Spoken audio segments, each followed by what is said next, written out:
So I think we should probably start. Thank you all for making it to Lugano. This was a little bit more traumatic than we all would have wished, I think, for various reasons.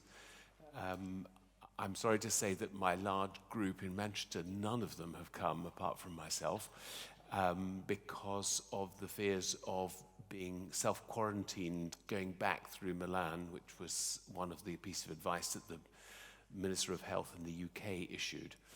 And then when the single case in Lugano occurred of coronavirus, that caused a further problem, I think. We're going to, as you may have seen in your mails, we're putting this out on Zoom, so those of you people who haven't been able to make it hopefully can at least hear the talks, but it's not going to be possible for those online to ask questions because it's just too difficult technologically to achieve that. There is a chat system within Zoom, but it's difficult to run it at this stage. So those of you who are here have the benefit of asking questions and doing what we do at meetings, which is to talk to each other, but those online will find it difficult.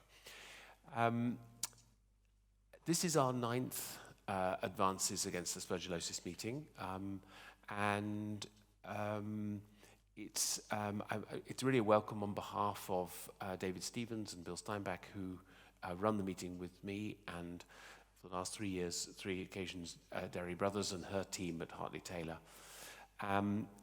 We've also been joined by Cornelia Lasfeld, who's helped us with the scientific committee group, and we're also indebted to the rest of the scientific committee members for their contributions. And Cornelia's not made it, but partly because there are 2 cases in coronavirus in Innsbruck, but also because one of her family members has died, so she's also not been able to come. But that was a decision as much about a family issue as it is here. I'm going to, as you know, in addition to working in Manchester as a clinical academic, I also lead the GAFI, which is the Global Action Fund for Fungal Infections, and some of the data I'm going to present to you it relates to that and how big the problem of aspergillosis is.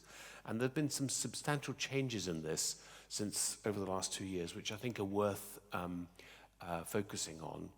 So our meetings before have started in San Francisco. In fact, there was a pre-meeting before that about cystic fibrosis and aspergillus, which Rick Moss and David Stevens ran, which produced a very important paper in that area.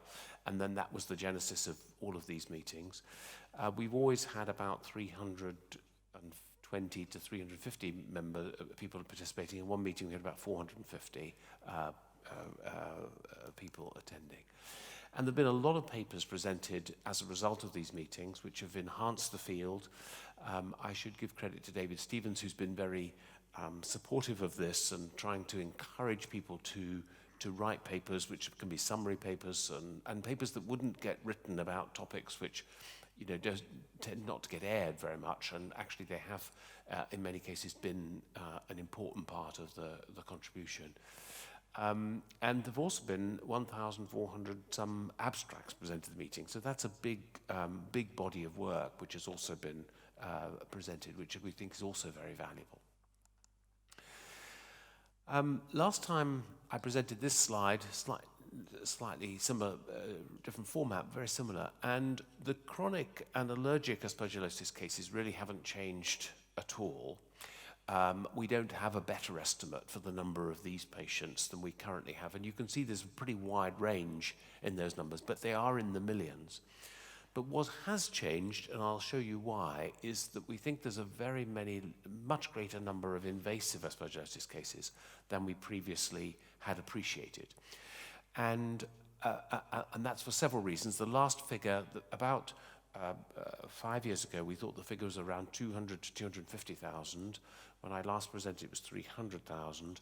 And now I think it's probably more than 750,000, although it's difficult to be quite sure. And there are difficulties in establishing the diagnosis. And this is the primary reason why. So Emily, who was going to come to the meeting but isn't here, and Charlie, who I don't have a picture of, both medical students in Manchester, and Jürgen Vespo, who's a leader in COPD, and I worked on how many patients are there with invasive aspergillosis complicating COPD. So the first thing was how many patients are there with COPD, and the last estimate in the world was about 10 years ago and was about 300 million. We looked at the gold stage 2 to 4, which is the sort of slightly more severe end of the spectrum, and actually there are probably over 500 million people with COPD in the world. So really quite a lot more than we thought. And then patients with COPD go into hospital quite a bit. Some of them go in repetitively, and the number who are admitted to hospital is around, we think per year, number of people admitted, not admissions, people, is over 57 million people. It's a lot of people admitted to hospital with their COPD. And there are two estimates of invasive aspergillosis in that context, one from Spain, which Jesus Guinea did, and another one from southern China. And one of them is at 1.3%, and the other is at 3.9% of hospitalizations. And that gives you a figure of 750,000 patients with invasive aspergillosis, or 2.2 million. And if you look at the mortality figures attached to that, they're very large mortality rates as well. So the figure that I've suggested of 850,000 is using the lower estimate, even downgrading this estimate slightly. And this is, invasive aspergillosis in this context is a difficult diagnosis at the moment, and we haven't really addressed it properly. So when you turn that into a country burden and a global burden, this is a work that we've been doing with Gafi in the Latin America, 18 countries, and it's a little bit complicated to follow, but if you look at where the red arrows are, you can see in invasive aspergillosis and leukemia about 4,700. We assume 4% of people who die of AIDS have invasive aspergillosis, so that's 1,300 in Latin America. And then you've got lung cancer cases, which is about 2.6%, so that's 2,200 cases. And then you've got COPD and these two different estimates. And this completely dwarfs all of the other cases of all the other incidence rates of invasive aspergillosis. And those numbers don't include transplants, so lung transplants, liver transplants, etc. It doesn't include liver failure, where the rate is about 4%. It doesn't include other cancers. It's not very common in other cancers, but it does occur. Are people on immunosuppressive therapy, or, importantly, medical ICU, where the rate is between 2 and 5% of patients coming into medical ICU, some of them with COPD, so that there's a duplication of those numbers. So, in fact, the number, it really may be really a lot of people with this disease. Last year, we published with Mohammed Hedati from Iran the first estimate of DALYs in invasive aspergillosis. This hasn't been done before. And one of the issues around funding in our area is that the Gates Foundation is very interested in funding technological solutions to problems, but if you don't have a DALY, you don't enter their system. And for fungal diseases, there are very few DALYs presented, and so there's a real need to develop more DALYs, QALYs, and all of these other measures of life, years of life lost, and so on. And another medical student, Lottie, who also isn't here, she and I and Matthew Burton at London School of Hygiene and Tropical Medicine have estimated how many patients there are with fungal keratitis. We think there's about 1 million, but in fact, if you take the culture negative cases, it's probably about 1.4 million. And something like 40% of these are Aspergillus. So that's a lot of people, and many of these people go blind as a result of their ocular disease. And perhaps one of the largest groups of patients with aspergillosis is actually patients with toenail infections, because somewhere between 0.5 and 3% of all toenail cases are Aspergillus, and that's about 10 million people. So this is also quite a bigger problem than we had perceived. It's much smaller than dermatophyte, of course, but it's still, from an Aspergillus perspective, quite a big problem. And this is an area that's received almost zero attention in the literature. So today is World Aspergillosis Day, My colleagues in Manchester, Helen Findon and Graham Atherton, have been very active with this, and this has been supported by a number of individuals and patients, and also Pfizer have given us a little bit of support in the UK to try and disseminate information about that. And I'd be grateful if those of you who are interested in this could tweet this and have a look at the website.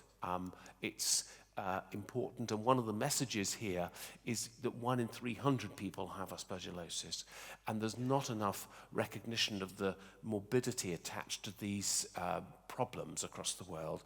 We need to do a much better job of informing people in primary care about their condition and generally raising the awareness of aspergillosis, as well as doing the research which is needed.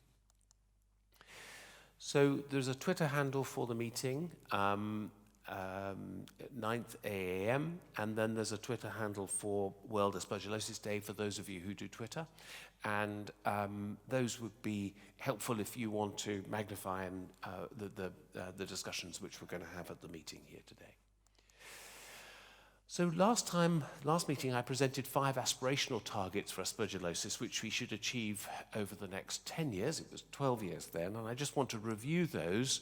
So the first was that we can improve survival from invasive aspergillosis. And at the moment, we're probably running at under 50%, even if we make a diagnosis and treat. This is a disease which is almost always fatal undiagnosed, and the only exceptions are patients who have a reversal of their immunosuppression.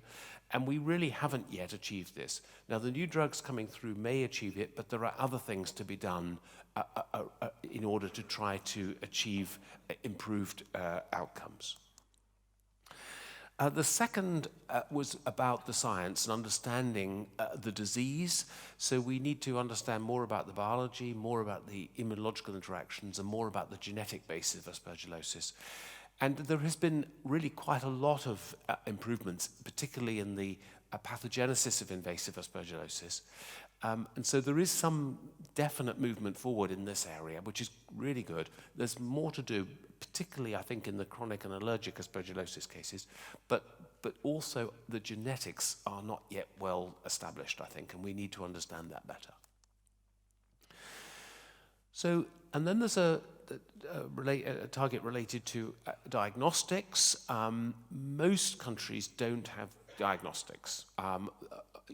Clearly the high-income countries tend to. They have galactomannan, antibodies, CT scanners, bronchoscopy, and so on. But there's a large number of countries around the world which don't have these tests. And now we have a really a selection of excellent point-of-care tests, both for antibody and antigen. And we also have a much greater understanding of how to use those tests. And so this is something that we need to do the dissemination and get these tests out to many people. That's very important. It isn't good enough to say we need a new test alone. We need to get the ones we have out. We do need new antifungal drugs. As you realize, one of the problems is patients dying because the drugs aren't effective enough, but we've also got resistance issues. We also have drug interaction issues, deliverability issues, bioavailability issues. And so there are several drugs in development, and this is very welcome. None of them have yet made it through. I'm hopeful that 3 or 4 of these will make it through for aspergillosis, but we have yet to see, I think. It would be great to have a vaccine, particularly for invasive disease, although also switching off fungal asthma, which immunologically might be possible, would also be very valuable, I think. And that has not been achieved, and I haven't seen any real progress in this area over the last 2 years. There are lots of other important things to focus on, including environmental exposures, immunotherapies as examples, resistance, understanding resistance and how to address resistance in a better way, issues around how to treat fungal asthma and allergic aspergillosis, what is the best approach to that. These are all things that really are important to try to address, and hopefully we can continue to work on some of these. There have been progress in some of these areas, but not so many. We're very grateful to our sponsors, and we've had quite a large number of sponsors for this meeting. We have a slide to demonstrate them, and they're in the book. Those of you, some of them have made it to the meeting to present their information about what products they can offer, and I would encourage you to go and speak to them. It's very important. This meeting wouldn't happen without our sponsors, without doubt. And those of you who have made it, welcome. Thank you all very much for doing so. I do hope you enjoy the meetings. We have probably a reduced number of posters overall. So one of the things we'll do is we have to do a little bit of a reassortment about going to look at your posters. But those of you who have brought posters, be at your poster on the odd and even day so that we can have a good look at it. And then we will be awarding a poster award at the end of all of this. So with that, I'll stop, and thank you very much.